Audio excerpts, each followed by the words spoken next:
చూసారా, looking is beautiful.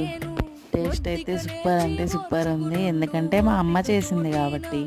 నా వంటలు నాకే బోర్ కొట్టే, మా అమ్మ చేస్తుంది కాబట్టి సూపర్ టేస్ట్ వచ్చింది. ఇంకా అయిపోయిన తర్వాత లంచ్ బాక్స్ అయితే పెట్టేసుకున్నాం. అమ్మ చేతి ముద్దంటే ఎవరికి ఇష్టం ఉందో చెప్పండి. అమ్మ చేస్తే ఏదైనా అమృతమే. ఏమంటారు ఫ్రెండ్స్, మీరు కూడా అంతేనా? మేమైతే రోజు మొత్తం అదే తింటాము, 2 times 3 times. కానీ ఈరోజు ఒకటి వెరైటీగా చేసాము. పులిహోర ఎక్కువ ఉందని కొంచెం ఆయిల్ వేసి ఎగ్ కొట్టి అదే పులిహోరలో కారం, ఉప్పు, మసాలా వేసి బాగా ఫ్రై చేసామండి. సూపర్ అంటే సూపర్ వచ్చింది. కానీ మీరు ఎప్పుడూ ట్రై చేయకండి, ఎందుకంటే కొంతమందికి నచ్చచ్చు, నచ్చకపోవచ్చు. పులిహోరలో అలా వేస్తారా అని కామెంట్స్ పెట్టకండి. వర్షం పడుతుంది కదా, వేడిగా తినాలని మేమైతే అలా చేసాము. మాకైతే